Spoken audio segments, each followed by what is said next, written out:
সকাল থেকে শুরু হয় একদম রাত পর্যন্ত গৃহিণীদের কাজের কোনো শেষ নেই। একটার পর একটা কাজ তো চলছে।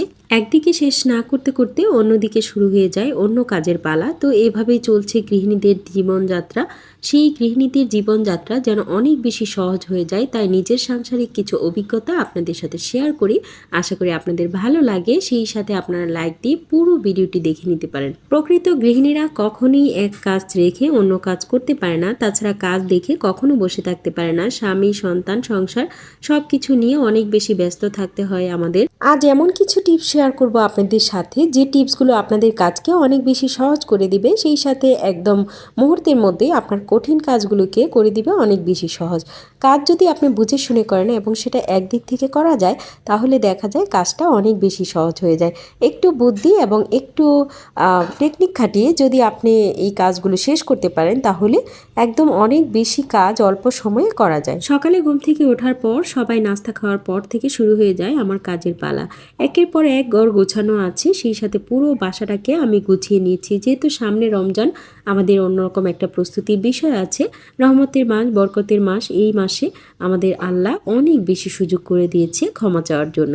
সকলকে অনুরোধ রইল, আপনারা সকলে সকলের জায়গা থেকে অনেক বেশি প্রার্থনা করবেন এবং আমাদের মহান আল্লাহ পাকের কাছে অনেক দোয়া চাইবেন, যেন আমরা সকলে অনেক বেশি ভালো থাকতে পারি এবং এমনভাবে ইবাদত করব যেন পূর্বের সকল গুনাহ আল্লাহ আমাদের মাফ করে দেয়।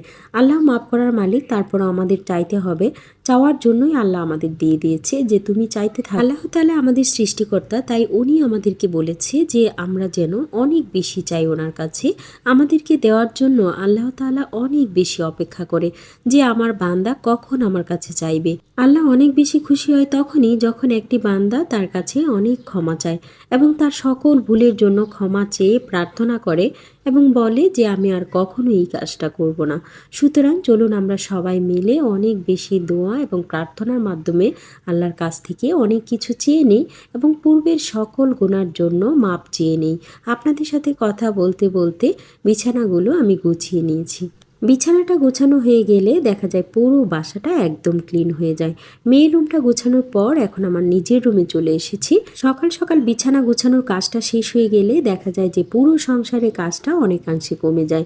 আর বিছানা যদি পরিষ্কার পরিচ্ছন্ন এবং সুন্দর না থাকে, সেক্ষেত্রে দেখতে একদমই ভালো লাগে না এবং মনে অনেকটা শান্তি পাওয়া যায় না। আপনাদের মনে অনেক প্রশ্ন থাকতে পারে, অবশ্যই আপনারা করতে পারেন সেই প্রশ্নগুলো।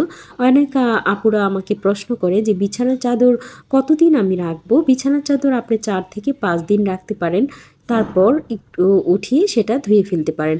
আমি 1 সপ্তাহ পর পর সেটা উঠিয়ে থাকি, এটাই নিয়ম। সত্যি বলতে কি বিছানার মধ্যে অনেক বেশি জীবাণু থেকে থাকে।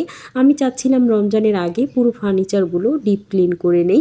সব সময় তো আর মোছা হয় না, এমন সময় থাকে না যে আমি সব সময় সেটা মুছবো বা প্রতিদিন মোছামুছি করব। মাঝে মধ্যে মুছে থাকি, অনেক বেশি ময়লা হলে সেটা মুছে নেই। তাছাড়া মাঝে মধ্যে তো ময়লা হলে মোছা হয়ই। তাছাড়া খাট যখন পরিষ্কার করি তখন খাটের যে মাথার অংশটা আছে সেটাও আমি মুছে নিই। বাসাটা গোছানোর পর এবার চলে এলাম কিচেনে। কিচেন নিয়ে কিছু টিপস আজকে আমি আপনাদের সাথে শেয়ার করব। রসুন যদি আপনি পানিতে এভাবে ভিজিয়ে রাখেন, তাহলে রসুনের খোসাটা খুব সহজে উঠে আসে। যেহেতু পানিতে ভিজানোর পর এটা একটু নরম হয়, সেই কারণে এটা খুবই নরম হয়ে চামড়াটা উঠে আসে। রসুনের চামড়া আমাদের জন্য খুবই উপকারী। যখন আপনার হাত কেটে যাবে হঠাৎ করে, তখন এই রসুনের ঠিক এই রকম একটা চামড়া যদি ওই হাতে দেন বা কাটা জায়গায় দেন, তাহলে কিন্তু সেটা রক্ত পড়া একদম কমে যাবে। প্রকৃতির কত সৌন্দর্য, কত রহমত আল্লাহ আমাদের দিয়ে দিয়েছে এবং কত গুণাগুণ যে দিয়ে দিয়েছে, তা যদি আমরা না জানি তাহলে একদমই সেটা কাজে লাগাতে পারবো না। দ্বিতীয় যে টিপসটি আমি বলবো, সেই টিপসটি হচ্ছে যে যখনই আপনি কোনো ভাজি করবেন, তখন পেঁয়াজের মধ্যে 1 টুকরো তেজপাতা দিয়ে দিলে সেই ভাজিটার গুণ অনেক বেশি বেড়ে যায়। আপনি যদি আগে না করে থাকেন, তাহলে এক্ষুনি ট্রাই করতে পারেন এটা করে, যে কতটা স্বাদ বাড়িয়ে দেয়। তেজপাতাটা একটু ছিঁড়ে দিলে ভালো হয়, আমি আস্ত দিয়ে দিয়েছি দেখার সৌন্দর্যের জন্য। আলু ভাজি করে নিচ্ছি। আমার বাচ্চারা কিংবা পরিবারে তার বাবা সবাই আলু ভাজিটা খুব পছন্দ করে রুটির সাথে, সেজন্যই করা। নিজের পছন্দকে অনেক সময় প্রাধান্য দেওয়া যায় না, সন্তান স্বামীর কথা ভেবে, সেই জন্যই করা। সংসারের কাজকর্মে যদি একটু বুদ্ধি খাটিয়ে চলা যায়, তাহলে কোনো জিনিসই ফেলনা হয় না বা নষ্ট হয় না। ডিম ছিলতে গেলে অনেক সময় দেখা যায় যে ডিমের যে খোসাটা সেটা একদমই উঠে আসে না। বিশেষ করে এই কাজটা কখন হয় জানেন? কোনো গেস্ট আসলে যখন আমি ডিম সিদ্ধ দিতে নেই প্রায় সময় ডিমের খোসাগুলো উঠতে চায় না। এমনিতেই বাসায় কাজ করতে নিলে ডিমের খোসাটা উঠে যায়, কিন্তু গেস্ট আসলে যখন অনেকগুলো ডিম সিদ্ধ দিই তখন কেন জানি এই খোসাটা উঠতেই চায় না। তখন ঠিক এই কাজটাই আমি অবলম্বন করি। একটা চামচ দিয়ে ডিমের খোসার এই ভেতরের অংশটায় একটু চাপ দিলেই দেখা যায় পুরো অংশটা খুলে চলে আসে। আমার মতো এরকম ঝামেলায় কারা কারা পড়েন আমাকে জানাতে পারেন।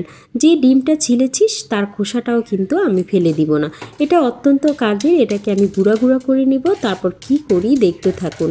এই টিপসটি আপনারা কিন্তু চাইলে ফলো করতে পারেন। আমাদের বাসায় অনেকেরই ছাদে কিংবা বারান্দায় গাছ থেকে থাকে। গাছ নেই এমন বাসা খুবই কম। যারা গাছপ্রেমী তারা কিন্তু অনেক ভালো মনের হয়ে থাকে। তো আপনাদের কারা কারা গাছ লাগান বা বারান্দায় কিংবা ছাদে তারা জানাতে পারেন। এই তো দেখেন আমার বারান্দার বোম্বাই মরিচ গাছটা কত সুন্দর হয়েছে মাশাআল্লাহ। আমার গাছটাতে কিন্তু কেউ নজর লাগাবেন না, অনেক বেশি দোয়া করবেন যেন গাছটা আরও বেশি ফুলে ফসলে ভরে যায়। এখন এই গাছটাতে আমি ডিমের খোসাগুলো দিয়ে দিব।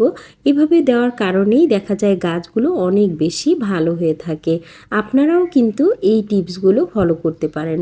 আমার প্রিয় ভিউয়ার্স আপুদেরকে বলছি, তোমরা কখনোই আমার কথায় রাগ করবে না। আমি যে বললাম যে আমার গাছটিতে নজর লাগাবে না, বুঝতেই পারছো গাছের যে ফসল সেটা দেখে অনেক আনন্দে এই কথাটা বলেছি। এখনও যারা যারা আমার চ্যানেলটি দেখছো তোমরা চাইলে চ্যানেলটিকে সাবস্ক্রাইব করতে পারো, সেই সাথে ফেসবুক থেকে দেখলে ফলো দিতে পারো। বেগুন আমাদের সারা বছরই ফলন হয়, কিন্তু দেখা যায় রমজান আসলেই বেগুনের দাম অনেকটা বেড়ে যায়। গত বছরও আমি এই টেকনিকটা অবলম্বন করেছি, এবছরও করেছি, তাই আমি তোমাদের সাথে শেয়ার করছি। বেগুন অনেক সময় অনেকগুলো নিয়ে আসলে সেটা রেখে রেখে খাওয়া যায় না, একদমই নষ্ট হয়ে যায়। নর্মাল ফ্রিজে রাখলেও নষ্ট হয়ে যায়। আমার এই টিপসটি যদি তোমরা ফলো করো তাহলে কখনোই বেগুন নষ্ট হবে না। বেগুনের যে বোটাটা সেটা সব সময় আমার মতো করে কেটে তারপর সেটা একটা কাপড়ের ব্যাগে করে মুড়িয়ে নর্মাল ফ্রিজে রেখে দিবে। এভাবে আমার মতো করে কেটে তারপর নর্মাল ফ্রিজে করে রেখে দিলে সেটা অনেক দিন ভালো থাকে। আমি যে ব্যাগগুলো গুছিয়ে রেখেছিলাম সেই মোবাইলের প্যাকেট থেকে আমি কাপড়ের ব্যাগগুলো নিয়ে নিচ্ছি। এভাবে নিয়ে তারপর এই কাপড়ের ব্যাগগুলোতে রেখে দিব। পলি ব্যাগে রাখলে ঘেমে সেটা অনেকটাই পচে যায়, নষ্ট হয়ে যায়। তাই যে কোনো সবজি এই ব্যাগে রেখে দিলে সেটা অনেকটাই ভালো থাকে। এই তো আমি সবগুলোর বোটা কেটে এই ব্যাগটায় ভরে আমি নর্মাল ফ্রিজে রেখে দেব। আর সেটা যদি দীর্ঘদিন সংরক্ষণ করতে চান তাহলে কি করবেন সেটাও দেখিয়ে দিচ্ছি। রমজান আসলেই বেগুনের দাম অনেক গুণ বেড়ে যায়, একদম ডাবল হয়ে যায়। সেটার জন্য আগে থেকেই এভাবে প্রস্তুতি নিয়ে নিতে হবে। সেই জন্যই আমি করে নিয়েছি। এখন আমি বেগুনগুলো কেটে নিব। সেটা কিভাবে আমি রমজানের জন্য একদম প্রস্তুত করে রাখবো সেটাই দেখাচ্ছি। একদম শুধুমাত্র সেটা বের করে ভেষণ গুলিয়ে ভেজে নিব। বেগুনি আমরা রমজান মাসে খুবই পছন্দ করি সকলেই। রোজা থাকলে দেখা যায় যে একটু মুচমুচে খাবারটা খেতে ভালো লাগে, যদিও স্বাস্থ্যসম্মত না, তারপরও খেতে ভালো লাগে। কি করব বলেন? আপনাদের কার কার বেগুনি খেতে ভালো লাগে আপনারা চাইলে জানাতে পারেন। এই তো বেগুনগুলো আমি সাইজ করে কেটে নিচ্ছি। ঠিক এই সাইজ করেই তো আমরা বেগুনি বানিয়ে থাকি, তাই আমি এভাবেই কেটে নিচ্ছি। সেটা কিভাবে আমি সংরক্ষণ করব সেটাও দেখিয়ে নিচ্ছি। পাতলা পাতলা স্লাইস করে আমি কেটে নিয়েছি। বেশি পাতলা করে নিই, বেশি পাতলা করলে সেটা ভেঙে যায়, ফেটে যায়। সেই কারণে একটু মোটা করে নিয়েছি। মোটা করে নিলেও সিদ্ধ হয়, সেটা কোনো ব্যাপার না। এখন আমি পানি নিয়েছি, সেটাতে একটু হলুদ গুঁড়া দিয়ে দিব। লবণ দিবেন না ভুলেও, লবণ দিলে বেগুনটা অনেক নরম হয়ে যাবে। এভাবে হলুদের পানিতে আমি বেগুনগুলো ভিজিয়ে রাখবো। বেগুনগুলো হলুদের পানিতে ভিজিয়ে রাখলে সেটা একটু পানিটা শুকিয়ে ডিপ ফ্রিজে সংরক্ষণ করে রাখলে অনেক দিন ভালো থাকে। এখন হয়তো আপনাদের মনে প্রশ্ন জাগতে পারে কতক্ষণ ভিজিয়ে রাখবেন? 10 থেকে 15 মিনিট ভিজিয়ে রাখলেই যথেষ্ট। আপনি মিনিমাম 10 মিনিট রাখতে পারেন, আমি 10 মিনিটই রেখেছি। এভাবে ভিজিয়ে রাখার পর একটা পাতলা পেপার বিছিয়ে সেটাকে শুকিয়ে নিব। আপনি চাইলে টিস্যু পেপারে বা কাপড়েও বিছিয়ে নিতে পারেন। এগুলো আমি এখন শুকিয়ে নিব, মানে পানিটা একটু শুষিয়ে নিব। পানি থাকলে এটা ডিপ ফ্রিজে রাখলেও ভালো থাকবে না, আর পানিটা শুকিয়ে নিলে সেটা অনেকটাই নতুনের মতো থাকবে। এখন একটা এয়ারটাইট বক্স নিয়ে নিয়েছি। এই বক্সে একটা টিস্যু পেপার বিছিয়ে নিচ্ছি। আপনারা চাইলে খাতার কাগজও বিছাতে পারেন, আপনাদের ইচ্ছা। আমার বাসায় টিস্যু ছিল তাই আমি টিস্যু বিছিয়ে নিচ্ছি। ঠিক আমার মতো করে এভাবে বিছিয়ে বিছিয়ে রেখে দিবেন। এভাবে করলে কাজটাও অনেক এগিয়ে থাকে। আমার মতো যাদের ছোট ছোট বাচ্চা আছে বা চাকরি করে যারা, তারা একদিনে এই কাজটাকে এভাবে গুছিয়ে রাখতে পারেন। এভাবে গুছিয়ে রাখলে অনেক সহজ হয় আপনার কিচেনের কাজগুলো, সেই জন্যই শেয়ার করা। আশা করি আমার ভিডিওটি আপনাদের অনেক বেশি কাজে লাগবে এবং আপনারা অনেক বেশি উপকৃত হবেন। প্রথম টিস্যু বিছিয়ে দেওয়ার পর আবার টিস্যু বিছিয়ে সেটার উপরে আবার বেগুন দিয়ে দিয়েছি। ঠিক এভাবে পর্বে পর্বে স্তরে স্তরে দিয়ে দিবেন। তারপর উপর দিয়ে একটা টিস্যু দিয়ে আমি এভাবে ঢেকে দিচ্ছি। ঠিক এইভাবেই আমার মতো করে আপনি ডিপ ফ্রিজে রাখতে পারেন দীর্ঘদিন বেগুন সংরক্ষণ করে। আজকের মতো বিদায় নিয়ে নিচ্ছি। সবাই ভালো থাকবেন, সুস্থ থাকবেন। আল্লাহ হাফেজ। আসসালামু আলাইকুম।